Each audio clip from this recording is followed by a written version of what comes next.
puisque on a appris Purim, on va parler de Purim, puisqu'on a avant Pessah, on va parler de Pessah, et on va peut-être essayer de rejoindre Shabbat, Pessah et Purim ensemble. Avant cela, je voudrais commencer par une question. On a expliqué ce que Rashi nous enseigne, enfin, Pshat dans la Gemara, Hadar Kiblu Abima Achashverosh, que finalement, Kimu, Maché Kiblu Kvar, que même si la Torah était un tant soit peu forcée, pendant 997 ans, à l'exception d'Eretz Israël qui a été donné à condition, comme on a vu dans le Rashba, mais en tout cas, Hadar Kiblu Abima Achashverosh, ils l'ont accepté à l'époque d'Achashverosh, mais Avatanes, par amour du Nes. Et on a expliqué que ça veut dire amour du Nes, on a expliqué why Jack came back. And for the same reason Jack came back, we came back. Donc on avait expliqué que lorsqu'on a vu que même lorsqu'on était en train de faire, au milieu du Mishté, on est en train de désobéir à Hachem, désobéir à l'ordre de Mordechai, et malgré tout, Akadosh Baruch Hu, il met déjà en place ce qui va être la délivrance du Klal Israël, et comme ça le dit Mefourash, le Khatam Sofer, comme ça l'exprime Mefourash, le Pele Yoetz, où il dit que la joie particulière, alors qu'ils étaient, nous a montré combien il nous aimait, alors qu'on était dans le festin d'Achashverosh, en train de fâcher Akadosh Baruch Hu, à ce même moment-là, ils ont été condamnés parce qu'ils ont participé à ce festin, et à ce moment-là, Chas Rachmana Alan, Akadosh Baruch Hu, il a eu pitié de nous, Veidim Refoua la Maka, qu'il a déjà mis en place. On a expliqué d'une part Vashti et encore d'autres éléments. La grande question qui se pose, que j'ai eue, c'est à partir d'un Targum sur la Megillah. Dans le Targum sur la Megillah, il y a écrit que Mordechai, il a prié. Pendant tout ce temps-là, Mordechai a prié. Jusqu'à ce que le 7e jour, la tefila de Mordechai ait exaucée. Donc c'est pas, si on peut dire, c'est pas rien sans rien. C'est pas qu'Akadosh Baruch Hu, il nous a épargnés parce que il y avait quelque part la tefila de Mordechai. Comment comprendre ça? En réalité, c'est plus que ça. Il n'y avait pas seulement la tefila de Mordechai, comme on va le voir dans ce passage-là, que Rabbi Ramatityahu ben Matityahu Remen Etel, qu'Akadosh Baruch Hu donne Refoua Shlema B'Tar Shachal Israël, il rapporte Pshat du Gaon de Vilna dans la Gemara dans Matzah Megillah. La Gemara pose une question très simple. Bayom Hashvi que Tov Lev Amelech Bayain. Le 7e jour, lorsque le roi avait bien bu, il a perdu la tête. Il a demandé à ce que Vashti se présente en Abidev. Elle a refusé. Et voilà comment ça commence le début de la Megillah. La question elle est, la Gemara pose une question très simple. Atu adhashta lo tavli bebachamre. Tu vas me dire qui s'est retenu. Il y a eu 180 jours de festin, plus encore 7 jours pour Shushan. Il n'a rien bu, il n'a jamais bu, hein. Tout d'un coup, le dernier jour, il a décidé de se faire la fête. C'est difficile à comprendre, c'est sûr qu'il buvait tous les jours. Alors qu'est-ce qui s'est passé ce jour-là? Répond la Gemara, Yom Hashvi Shabbat Aya. Le 7e jour du festin de Shushan, c'était Shabbat. Et les Bnei Israël mangent et boivent, et ils commencent par des livrets Torah, ils chantent des Zmirot, des louanges et des chants pour Akadosh Baruch Hu. Mais les Goyim, lorsqu'ils sont en train de manger et de boire, ils commencent par des bêtises, ils terminent par des bêtises, et ils ont commencé à faire qui était Miss Achashverosh, et qui était la plus belle, les Perses, les Mèdes, et Achashverosh, il a dit la mère n'est ni Perse ni Mède, et les Kasdites et les Babyloniennes voulaient la voir, ils ont dit oui. Et comme ça que ça a commencé. La question elle est, la Gemara elle demande, est-ce qu'il n'a rien bu jusqu'à ce jour-là? Et la Gemara elle répond, c'était un Shabbat. Alors, qu'est-ce que tu m'as répondu quoi? La question elle était, est-ce qu'il n'a rien bu? Alors, le Gaon de Vilna il dit le pshat comme ça. La Gemara elle nous dit que lorsqu'il a écrit Melech, le roi, il n'a pas écrit Melech Hashos, c'est Akadosh Baruch Hu. Et maintenant, ce qui est écrit ici, c'est que Yom Hashvi Shabbat Aya, c'était Shabbat. Et que Tov Lev Amelech Bayain, c'est lorsqu'Hachem était content. Il était content de quoi? Lorsqu'Hachem, il a vu la différence entre le comportement des Bnei Israël qui mangent et qui boivent, et celui, l'Avdil, des Goïm, comment ils mangent et ils boivent, et comment ils perdent la tête et leur d'essence. Alors, c'est pas clair. J'ai discuté avec le fils de mon maître, Abiyanke Viude Shlite. C'est pas clair. Ça a l'air que c'est même ceux qui participaient au festin, pas seulement les juifs qui étaient en dehors du festin. Même ceux-là, tellement c'était des normes que Shabbat c'est différent, Shabbat, ils s'entretenaient, d'Ivrei Torah, des Zmirot. Et c'est ça, alors c'est quoi la réponse? La réponse est comme ça. Que la question de la Gemara, elle était, si tu dis que Tov Lev HaMelech, ça veut dire Achashverosh, alors comment est-ce que tu peux comprendre qu'il n'a pas bu jusqu'à ce jour-là? Et pour la Gemara, que Tov Lev HaMelech, c'est Akadosh Baruch Hu. Et que de quoi il a été content? Akadosh Baruch Hu, il a été compris, il a été content du comportement digne de la part des Bnei Israël lorsqu'ils mangent et ils boivent et qu'ils ne perdent pas la tête, et les vapeurs ne montent pas à l'esprit, au point de perdre l'esprit, et qu'au contraire, ils avaient un comportement décent, digne. Et c'est ça qui a fait finalement la délivrance, qui a emmené le début de la délivrance au Klal Israël. Donc d'un côté, il y avait un comportement du Klal Israël qui a fait quelque chose. D'un autre côté, dans le Targum, il y a écrit comme ça. Alors vous l'avez ici en araméen, je vous ai emmené la traduction du Sefer Yain Atov, qui le traduit en hébreu, il y a écrit comme ça dans le Midrash. Dans le Targum. Ou Mordechai HaTzadik itpalel lifnei Hashem miyom harishon shel hamishta ad yom shvi shehu Shabbat. Maintenant, il faut comprendre que Mordechai HaTzadik, il mérite son nom. Imaginons-nous quelqu'un, on lui a désobéi. Eh bien, il dit, tant pis pour vous. Tant pis pour vous. Moi, je vous avais averti. Je vous ai dit de ne pas rentrer dans ce guet-apens. Vous êtes rentré là-bas. Qu'est-ce que vous voulez de moi? Moi, j'ai tout fait pour vous empêcher d'aller là-bas. Vous m'avez désobéi. Soyez responsable de vos actions. Mordechai HaTzadik, c'était pas comme ça. Il a dit au Bnei Israël de ne pas aller participer au festin. Et qu'est-ce qu'il a fait lorsqu'ils ont voulu aller participer au festin? Il a plaidé leur cause auprès d'Akadosh Baruch Hu. Ou Mordechai HaTzadik itpalel lifnei Hashem yom harishon shel hamishta ad yom hashvi shehu Shabbat. Depuis le premier jusqu'au 7e jour. Lechem lo achal ou maïm lo shata. Vous imaginez ce que ça veut dire? Mordechai, il est le saramashkim là-bas. Il sert à boire. Il sert à manger, comme avec Haman. 7 jours et 7 nuits, il n'a pas mangé, il n'a pas bu. Ça nous dit les Chachamim. Ou beyom hashvi shaya Shabbat, ba'a tfilato ou tfilat Sanhedrin lifnei Hashem. Non seulement Mordechai, il a lui-même prié, ça a l'air qu'il a enrôlé avec lui le Sanhedrin. Et les tfilot sont montés le 7e jour.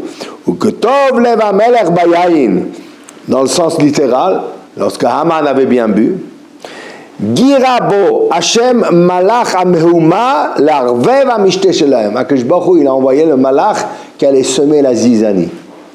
Et ces Malachim, ils ne s'appellent pas. Il y a écrit Mehuman, Bista, Charbona, Bikta, Vavakta, Zeta, Verkarkas. Nous dit le Targum. Mehuman Sheitmana Mehuma. C'est celui qui emmène l'épouvante. Bista, Bisou Rabaït. Ça devient la pagaille dans la maison. Charbona, tout devient détruit. Koes alav. Bikta vavakta, atid ribon haolam, le dorkam ki ish shedor echanavim bebet abat shne pamim, Akadosh Baruch Hu, il va les oppresser et il va les punir, donc Achashverosh et compagnie. Donc il y a écrit ici que Mordechai il a prié. D'un côté, il y a écrit qu'il y avait un comportement du Klal Israël, Shabbat, qui a emmené Midat HaRachamim Shakadosh Baruch Hu, lorsqu'il a vu Hamavdil ben Kodesh Lechol ben Israël La'amim. Et d'un autre côté, il y a la Tfilat de Mordechai. On peut comprendre Mordechai Sanhedrin. Le pshat, il est comme ça. On va dire que ça ne répare pas la faute. La faute, c'était la désobéissance. Et la désobéissance, ils n'auraient pas dû aller. Et même s'ils sont en train de manger, et même s'ils sont en train de chanter des Zmirot, vous aurez dû les chanter à la maison. Qu'est-ce que vous faites ici? Surtout, comme on l'a expliqué, un festin qu'Achashverosh il fait pour décourager le Klal Israël du futur et leur dire, ça y est, le dernier Kohen Gadol que vous avez vu, il était au Beth Amikdash, le prochain chez moi. Comme on a dit qu'il s'est habillé avec les habits du Kohen Gadol. Donc c'était quelque chose de très grave. Alors même si Mordechai prie. Mais je pense qu'on peut expliquer encore autrement. Qu'il y a une différence entre Tfilat Yachid et Tfilat du Klal Israël. Ce n'est pas le Klal Israël qui a prié. Ce n'est pas le Klal qui s'est engagé. Comme on a expliqué déjà, que les Bnei Israël pendant 9 ans, comme il dit Rav Dester dans sa lettre sur Emunat Chachamim, au nom de Rav Simcha Zesser, que les Bnei Israël pendant 9 ans étaient convaincus que c'est eux qui ont sauvé le Klal Israël. Alors un homme, il peut faire tchouva sur une avera, il ne peut pas faire tchouva sur une mitzvah. Eux, ils étaient convaincus qu'ils avaient raison. Donc c'était une désobéissance très très grave. Et qu'Akadosh Baruch Hu, il a considéré qu'associé avec la première désobéissance, entre guillemets, qui était de se prosterner de visu, bien que ce n'est pas intérieurement, devant la Avodah Zara de Nebuchadnezzar. Si vous êtes chassé d'Eretz Israël, parce que Avodah Zara Yod Damim, vous n'êtes pas en voie de réparation. Donc ça emmenait malheureusement le décret. Donc il y avait un décret. Et même s'il y a eu la tefila de Mordechai, c'est une tefila personnelle, mais sans qu'il y ait un mouvement de Teshuvah, le moins de mouvement de Teshuvah de la part du Klal Israël. Mais avec ça, on va comprendre encore plus ce que la différence d'une tefila, d'un yachid et tefila du tzibur, de la communauté entière. Bon, avant d'arriver à la tefila, on va faire une bracha.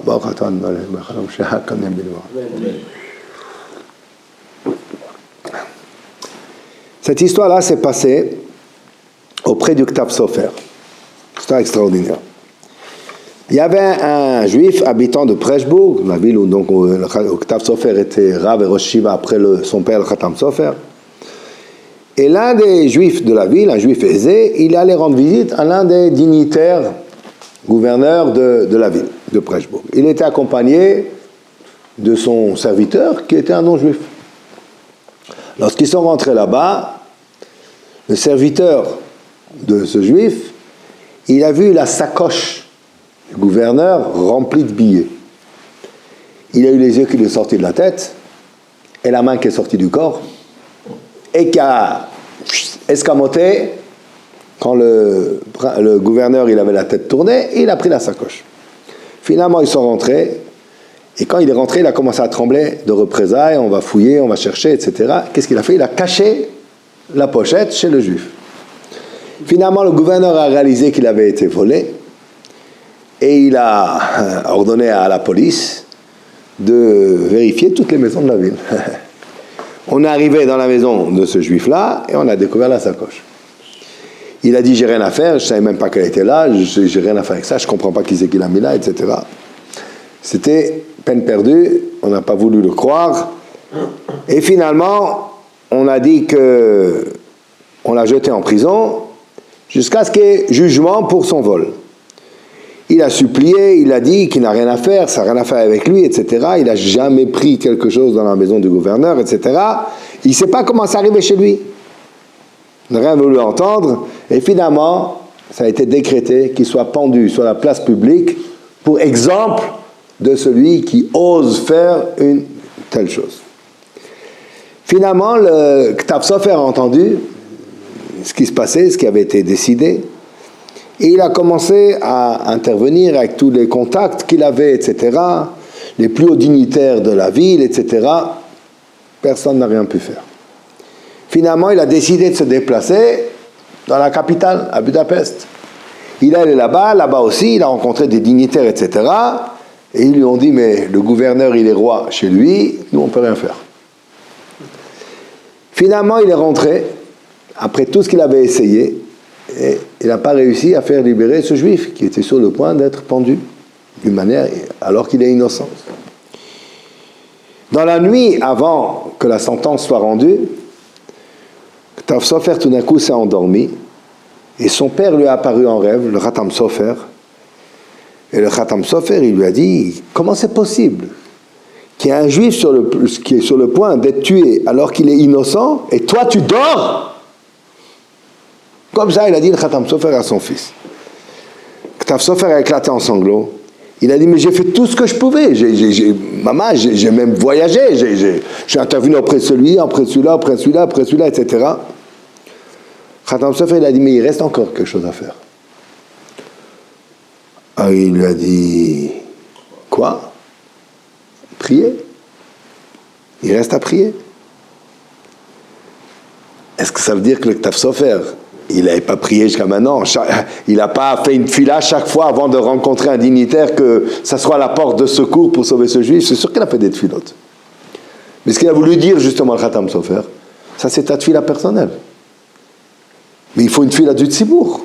C'est un autre effet. Khatam Sofer, il a envoyé appeler tous les habitants de la ville, hommes, femmes et enfants. Je ne sais pas quelle heure de la nuit c'était, ça devait être pas tôt. Tout le monde s'est réuni au Beth Knesset et il leur a raconté l'histoire. Il leur a dit qu'il y a un juif qui est menacé d'être pendu demain matin alors qu'il est innocent. C'est clair qu'il est innocent. Et j'ai tout essayé et voilà. Il ne reste plus qu'à déchirer les portes du ciel pour que finalement il soit libéré.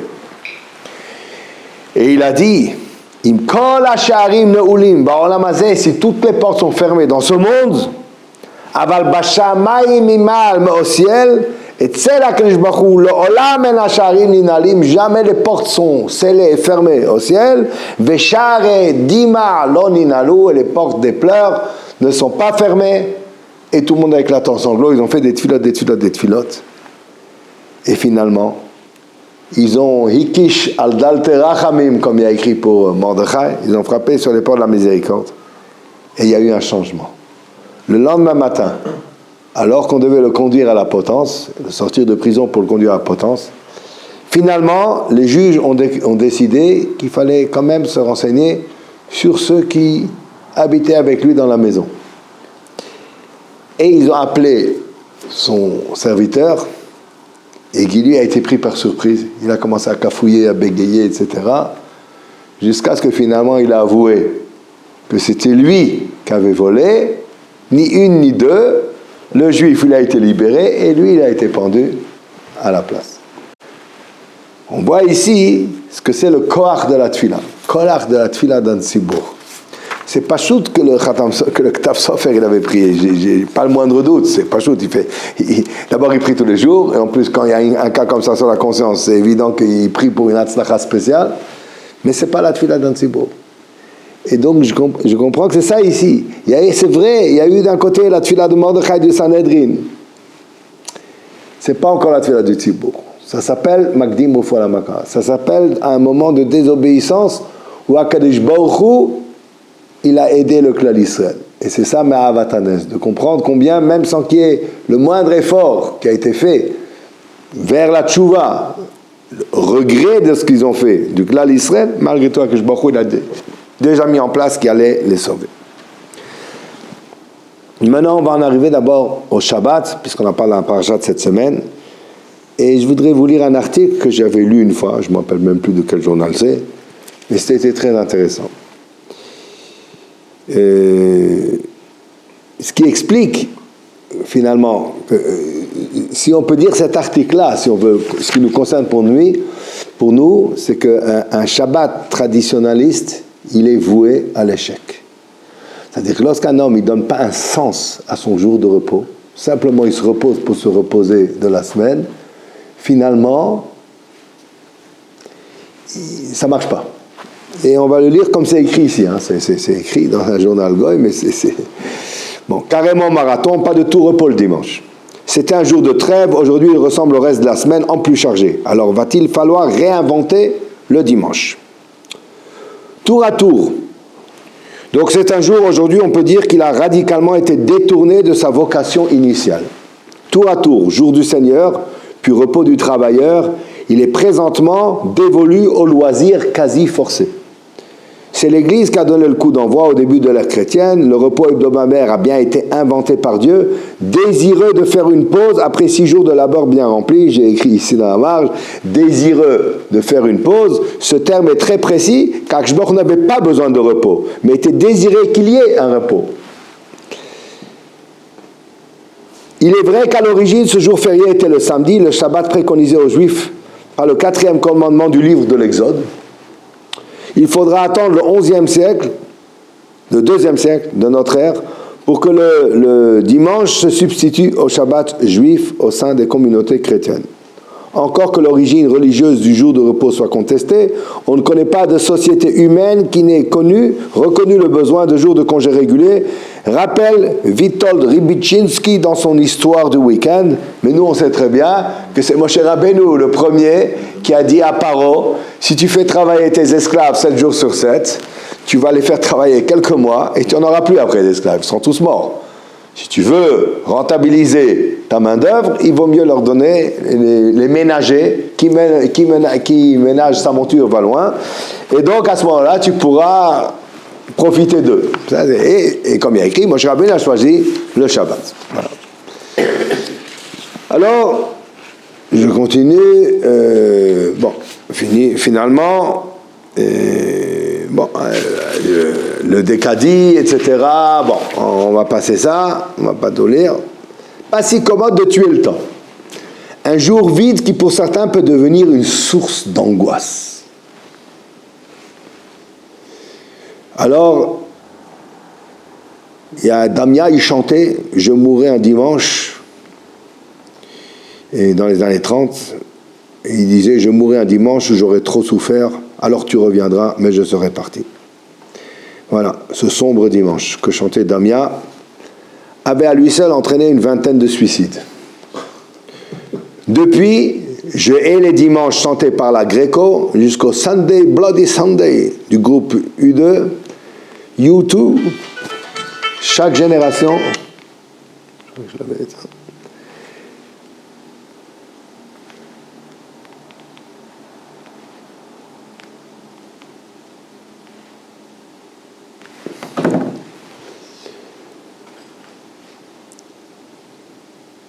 Chaque génération a sa complainte dominicale. Mais qu'avons-nous tous à nous lamenter de ce jour-là? D'autant que les statistiques lui attribuent la peine, la panne du bonheur, dodo, amour, loisir. Quant au taux de suicide, il décline toute la semaine pour tomber le dimanche à 13%. Alors d'où vient ce paradoxe qui fait que ce jour de totale liberté s'écoule la plupart du temps dans l'inaction et l'ennui? Le dimanche, on est paumé.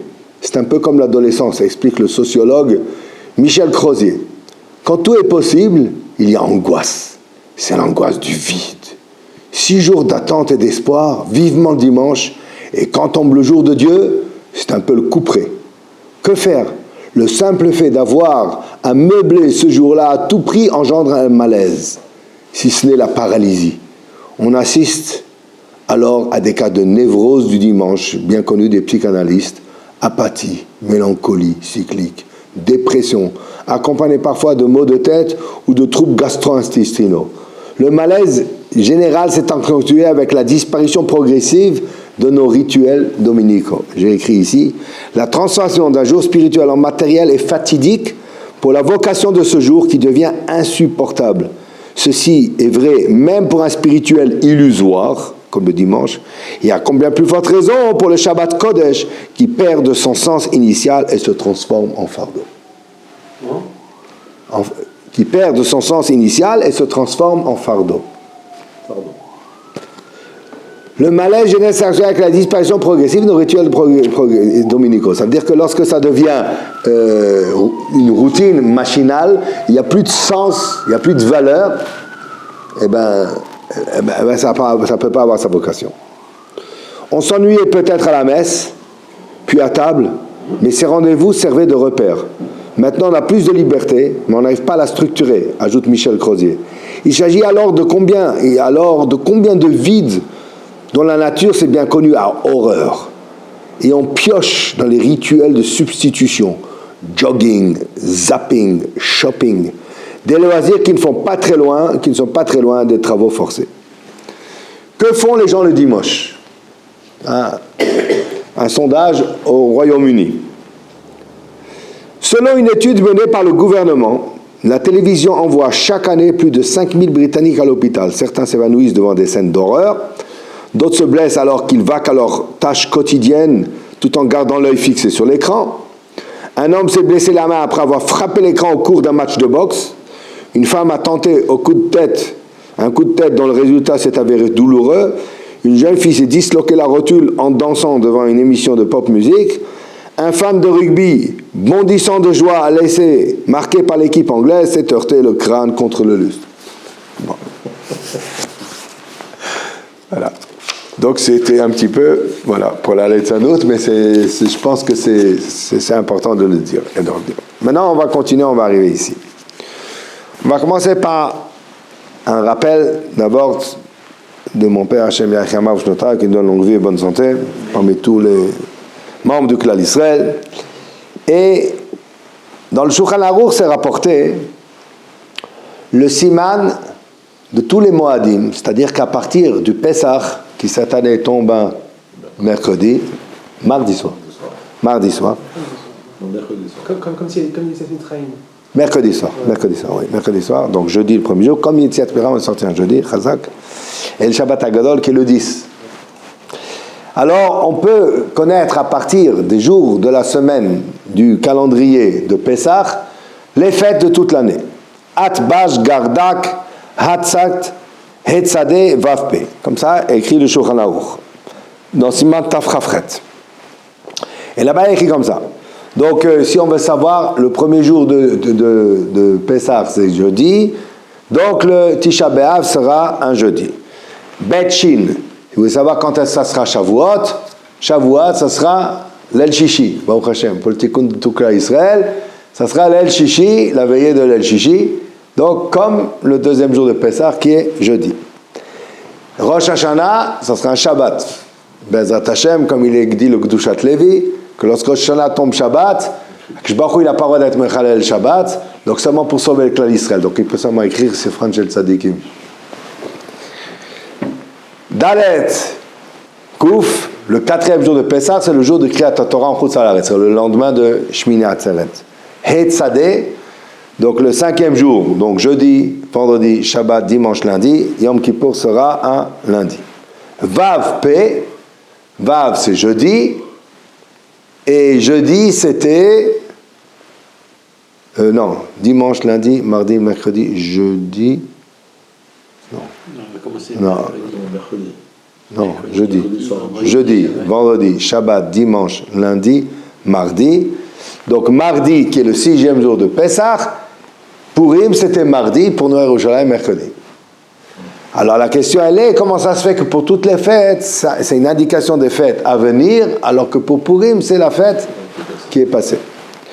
Là-dessus, il a dit, mon père Shlita, que le pshat il est, comme dit le Ramban à la fin de Parashat Bo, Minanissim Agdolim Amfursamim Adam Modeh Venissim Alistarim. C'est à partir de la révélation et de la reconnaissance des miracles d'Hachem d'une manière révélée et ouverte à Pessah, qu'on prend conscience même des miracles qui sont cachés de Purim. Donc le Purim découle de Pessah. Sans Pessah, on ne peut pas arriver à Purim.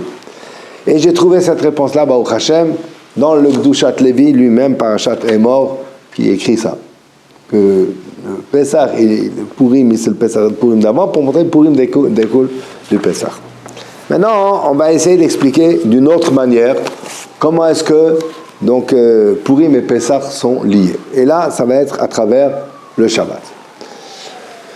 On va essayer de voir le comportement du Klal Israël qui a déclenché la Géoula, comme on a expliqué dans le processus de Magdim Refoua Lamaka, et qu'Akadosh Baruch Hu, Bayom Hashvi, que Tov Lev HaMelech Bayayin, on a expliqué que qu'est-ce que ça veut dire Tov Lev HaMelech, c'est Akadosh Baruch Hu, Bayayin, dans le vin que buvaient les Bnei Israël, et où ils n'ont pas perdu leur décence et leur dignité en se comportant comme se comportaient les autres participants au festin, c'est une dégradation morale grave, et c'est ce qui a emmené finalement qu'Akadosh Baruch Hu, il a décidé, comme on a vu dans le Targum, d'envoyer tous les malachim qui allaient semer la zizanie, la panique et la discorde, et que finalement Vashti allait perdre sa place pour préparer celle qui allait la remplacer, finalement Esther HaMalka HaTzadeket, qui allait emmener la délivrance au Klal Israël avec Mordechai.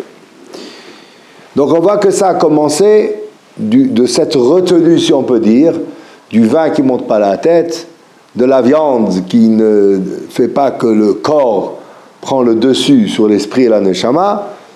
Mais maintenant, pour le dire en 2 mots, mais on va essayer de voir le développement, où est-ce que le Klal Israël a pris ce contrôle, si on peut dire, ce contrôle de la matière, qu'en s'investissant dans la matière, il ne perd pas l'esprit. Ça a commencé à Pessah. Et c'est comme ça qu'on va expliquer le lien qu'il y a entre Pessah et Purim, puisque finalement, le comportement à Purim qui a permis le début de la délivrance, ça découle de Pessah. Alors ça, on va expliquer comment ça marche. Rashi nous dit, au début, nous dit à la fin de Parashat Shmini, il dit la chose suivante. C'est écrit à la fin de Parashat Shmini, ce texte-là, j'en ai peut-être 2, donc je peux vous le confier.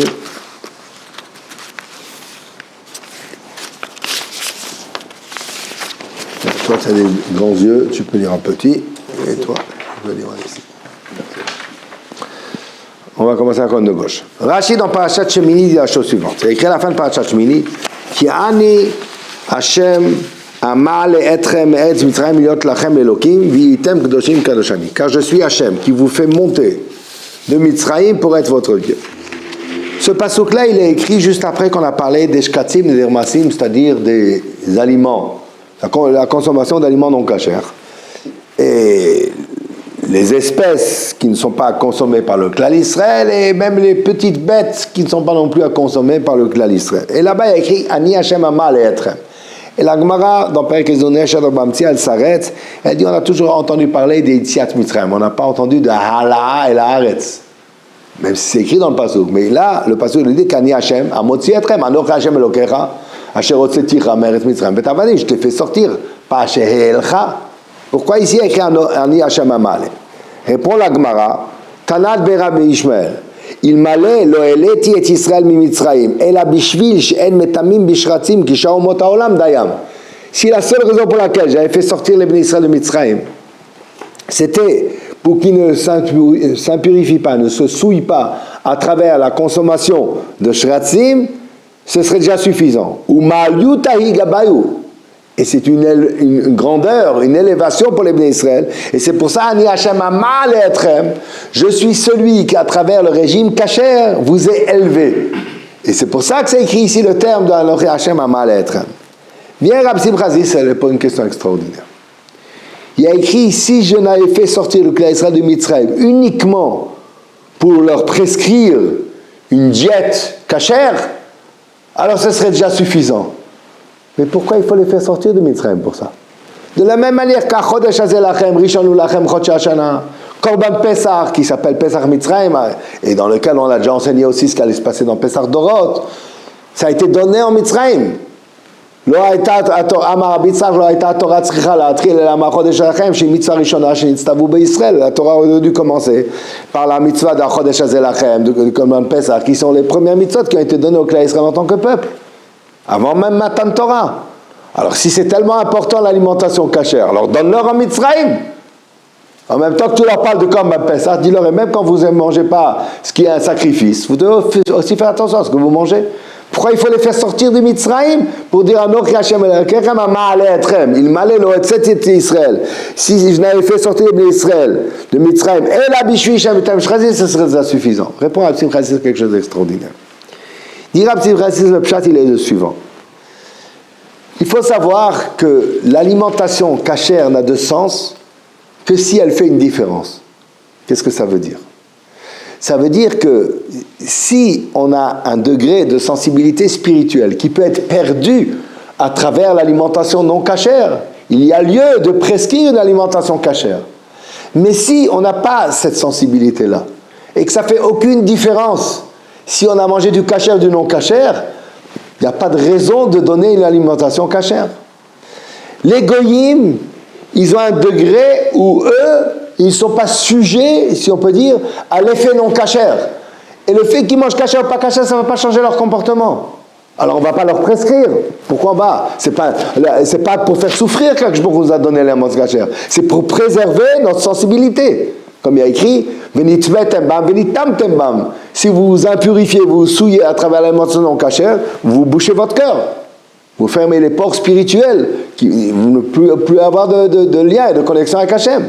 Donc, alors, avec Kishboch, il a dit comme ça. Quand les Israéliens étaient en Mitzrayim, il n'y avait pas lieu de leur prescrire parce qu'ils n'avaient pas encore atteint ce degré de sensibilité.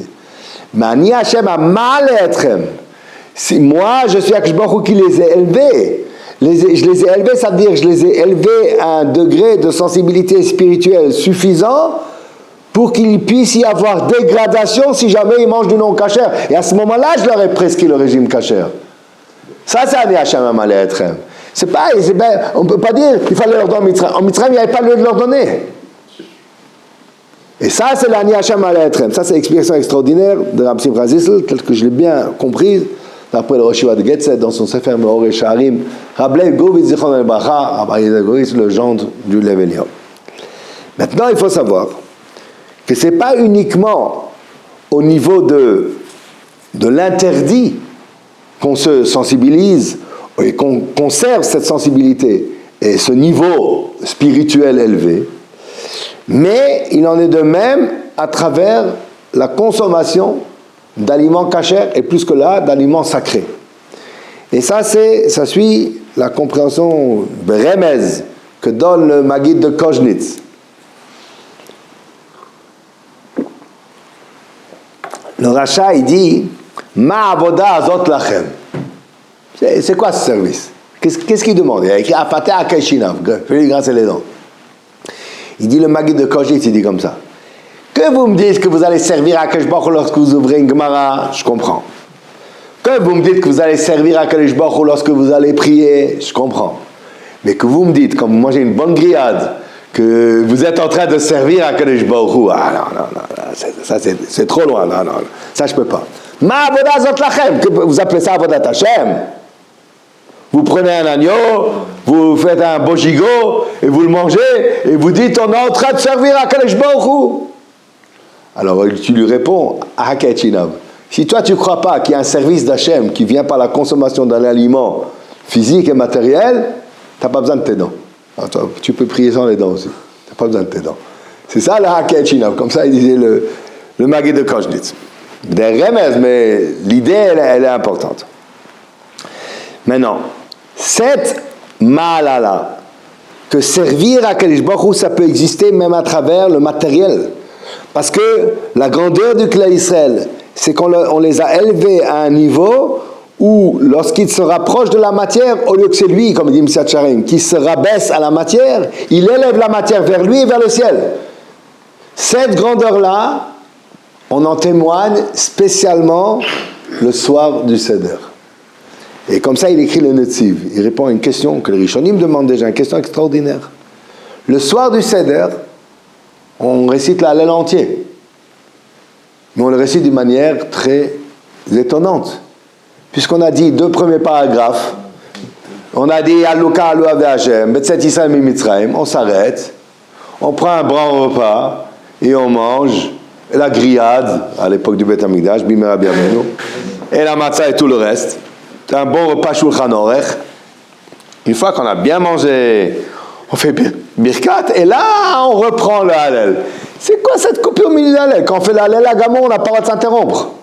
Bon, pourquoi on ne fait pas la bracha? Il y a déjà beaucoup d'explications. Soit on l'a déjà fait au Beth Knesset, soit Gal Israël, c'est déjà une bracha sur le Hallel. Mais en tout cas, tu fais le Hallel en entier. Pourquoi tu le coupes? Écoutez les mots du Netziv, extraordinaire. Ou mafsikin be'emtsa Hallel. On s'interrompt au milieu du Hallel. Pourquoi? Pas comme toute année, lorsque c'est la Hallel à Gamour, l'Igmor est à Hallel, on n'a pas à s'interrompre. On est venu nous enseigner par cela.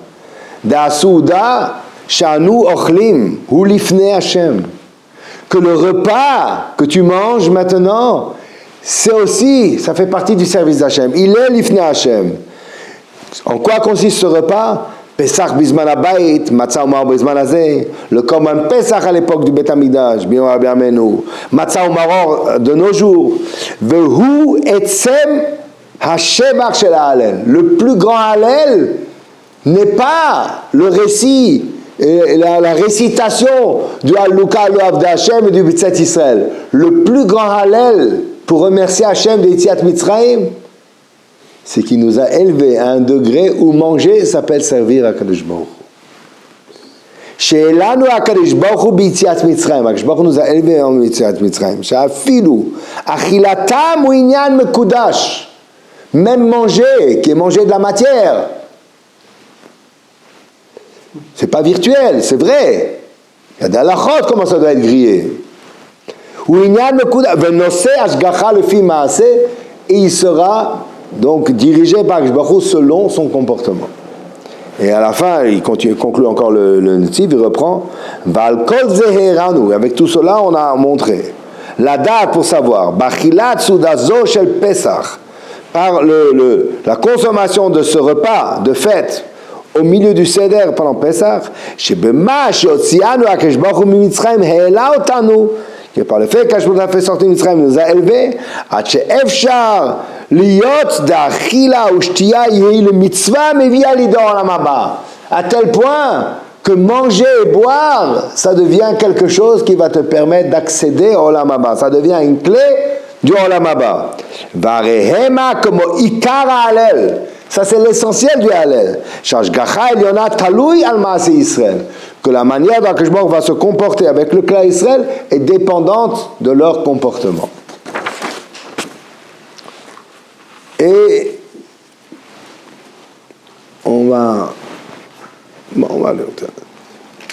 Et mon maître Mathieu Salomon Shlita, dans un sefer qu'il a écrit, il rapporte à une allusion extraordinaire du grand de Vilna sur Megillat Esther. Et de combien de recul il faut parfois avoir par rapport à la matérialité. C'est-à-dire, comme on l'a expliqué, le contrôle de la matière. Le grand de Vilna, il explique comme ça. Il demande pourquoi est-ce que la Torah elle rentre dans tellement de détails de la manière dont le phare et les maquillages et les parfums, ils étaient préparés, combien de mois ça préparait la préparation, etc. Ou Bagia, Tor Esther, Batavicha et Bagia, Tor Nara ou Nara, la vola Melech, Achashverosh, Miketz Yota, Kedat Anashim, Shnema Sachadesh, Kichen Yime Meruken, Shichad Shem Amo, Shichad Shem Besamim, Tamoun Anashim. Il y avait 6 mois où leur peau était macérée, travaillée par de l'huile d'olive pure et ensuite par des parfums, etc. Qu'est-ce qu'on vient nous dire ici? Voilà, après tout, c'est préparatif. Alors, elle se présentait devant le roi. Qu'est-ce qu'on a besoin de tellement de détails? Dit le grand Vilna. Il dit le pshat, c'est comme ça. La Nahara, c'est la Neshama. Ba'el HaMelech, comment elle se présente devant Akadosh Baruch Hu. Et comment elle se présente devant Akadosh Baruch Hu? Il dit comme ça. Chaque Rosh Hashanah Yom Kippour, l'homme, il fait tchouva. Et il dit à Akadosh Baruch Hu, j'ai fauté, à partir de maintenant, ça va être mieux. Akadosh Baruch Hu, dans sa grande bonté, il pardonne les fautes. Mais, c'est pas qu'il les pardonne entièrement. Il les met en suspens. Il dit, je veux voir ton comportement futur pour voir si tu mérites vraiment que j'oublie ton passé et que on efface les fautes. Et qu'est-ce qu'il attend, Akadosh Baruch Hu? Shisha chodashim shemelma, perouche, ki chol dava ba Akadosh Baruch Hu ba'adam le tzorech. Akadosh Baruch Hu, il a créé chez l'homme tout qui est nécessaire, à l'exception des ongles qui peuvent pousser très longs et des cheveux qui ne sont pas nécessaires. On a besoin d'un minimum, mais on n'a pas besoin de tellement long. Donc,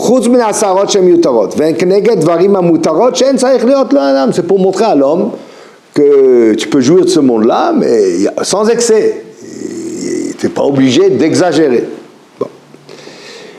Et cette même allusion, c'est écrit dans Zohar Kadosh sur la Yifatoar, Vegilcha et Rosha, Vasa et Tzipornea, et les cheveux, pas besoin, et les ongles, etc.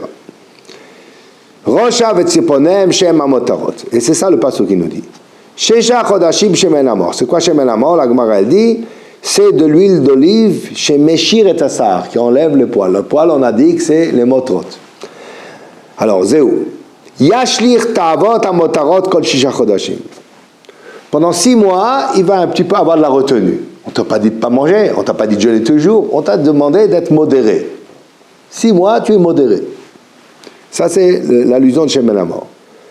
Veshisha chodashim ba b'samim. C'est quoi b'samim? Mitzvot aseh, mitzvot lo taseh. Tu as compris, mitzvot, ça c'est les b'samim.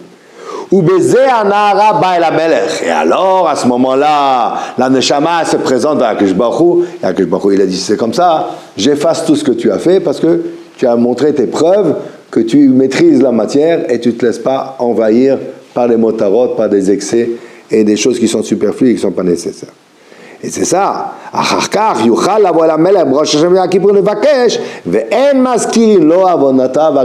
C'est ça l'allusion où baiser Ba'el HaMelech, dit le grand Vilna, Shisha Chodashim, que tu fais attention à être modéré, Shisha Chodashim, que tu amasses et tu emmagasines des mitzvot assez velo assez, et après tu peux te présenter devant Akadosh Baruch Hu, et à ce moment-là, il te pardonne ton passé. Comme ça, il traduit. Maintenant, il y a un sforno extraordinaire dans Parshat Beshalach, dans Parshat Aman. Je vous lis le pasouk. Je vous explique comment moi j'ai compris la difficulté qu'il y avait dans le pasouk, qu'a priori ce sforno vient répondre. Vayomer Moshe Aaron el kol bnei Israël. Moshe Aaron ont dit aux bnei Israël. Maintenant, Akadosh Baruch Hu, il vous a promis de vous envoyer de la manne et de vous envoyer des slaves, de vous envoyer des cailles. Erev, le soir. Vidatem ki Hashem motzi etrem eretz Mitzrayim. Vous saurez qu'Akadosh Baruch Hu vous a fait sortir de Mitzrayim.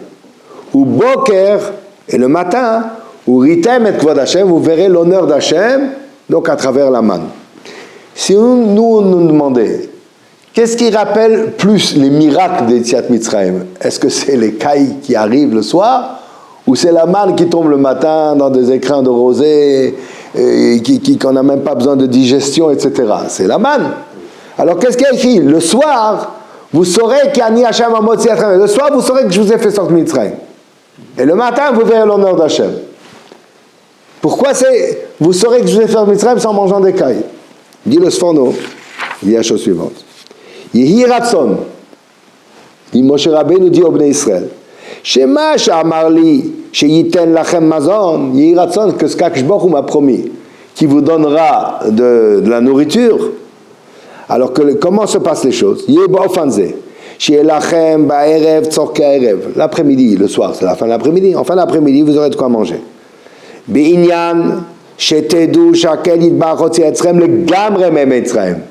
Lorsque vous aurez une plage horaire pour vos repas, vous réaliserez que vous êtes sortis de Mitzrayim. Quand vous étiez en Mitzrayim, vous étiez comme des poules qui picoraient à toute heure de la journée. Et lorsque vous êtes sortis de Mitzrayim, vous avez un repas le matin, un repas le soir. Et là, vous saurez que je vous ai fait sortir. Ce n'est pas vous réaliser les miracles que je fais. Vous saurez que vous êtes déconnecté de la manière de vivre des Égyptiens. Là-bas, vous étiez Yoshvim al-Sir Abassar. Vous étiez assis sur autour de la marmite de viande. Quand est-ce qu'on peut picorer, encore picorer, encore picorer, encore picorer, quand les raminis comme des poules qui mangent tout le temps. Mais maintenant, lorsque vous allez avoir un repas fixe le matin, un repas fixe le soir, vous réaliserez que je vous ai fait sortir de Mitzrayim et que votre comportement est devenu tout à fait différemment. Ça veut dire que la modération, elle fait partie de la manière de vivre une fois qu'on est sorti de Mitzrayim. Dit le Sforno, c'est le Sforno qui dit. Shayitem, jusqu'à maintenant, là vous saurez chez Tedou, Shakel Bar Hotzi Etrem, le Gamre, mais il vous a fait sortir entièrement. Entièrement, c'est pas seulement physiquement, c'est même dans vos mœurs, même dans votre comportement. Vous vivez différemment que lorsque vous étiez en Mitzrayim.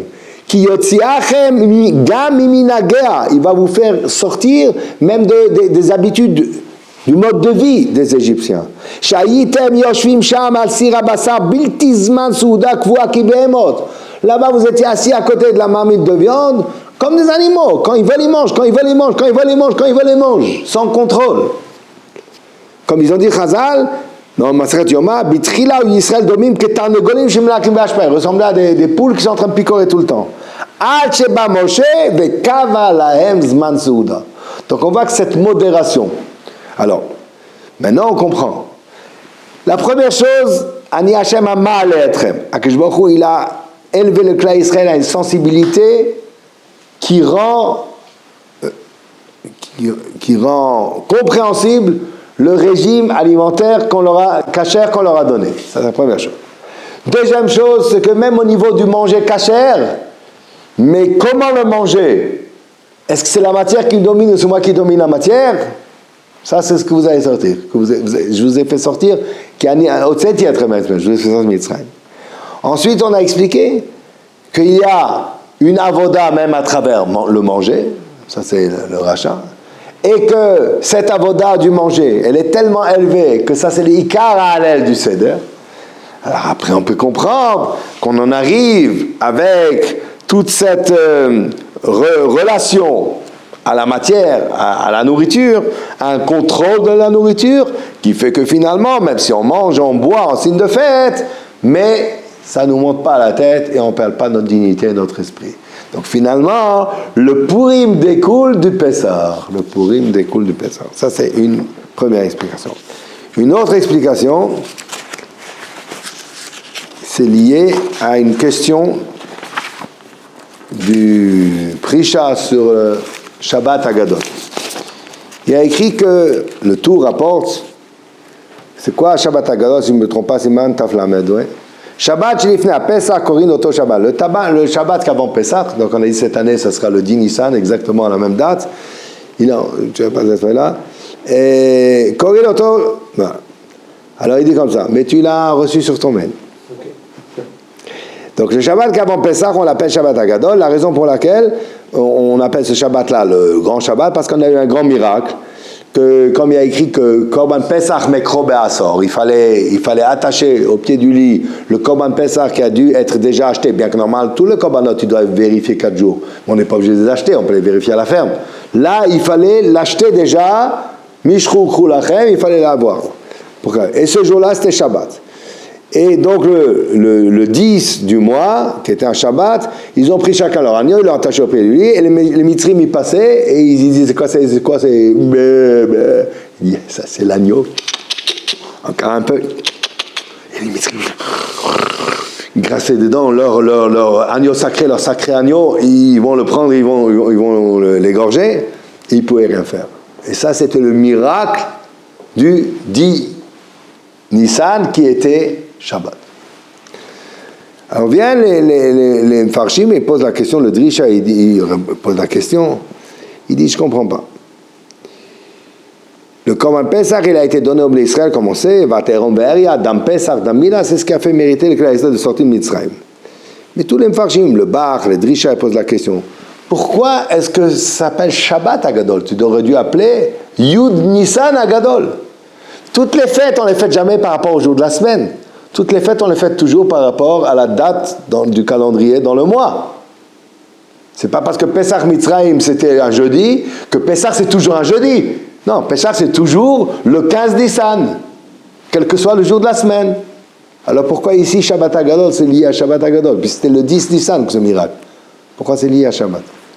Répond le Prisha, de manière extraordinaire. Il dit comme ça, Nireli. Il dit le Prisha la chose suivante. Mishumachini kra kol Shabbat Shabbat Agadol. Pourquoi? Même s'il ne tombe pas le 10. Parce que c'est connu qu'au moment que il a donné la mitzvah d'emmener le Korban Pesach, il a révélé au Bnei Israël le secret qui est se délier, se défaire de la Avodah Zara, de venir attacher à Kadosh Baruch Hu, offrir le Korban pour Kadosh Baruch Hu. Ve'otad rasha shayechet davka b'Shabbat. Quand est-ce que les Bnei Israël avaient une ouverture d'esprit pour arriver à saisir le message que Moshe Rabbeinu allait leur donner? Ça c'était le Shabbat où Yom Menucha, Vegom Yom HaShabbat ou Amuchan Umzuman Lilmod Bo, Shesh Lo Sgula Mitzad Yitron HaNefesh Ba'Adam. Le Ramban rapporte ça au nom de Even Ezra, que le Shabbat on comprend des choses qu'on ne peut pas comprendre la semaine. Ça l'Anjama Etera.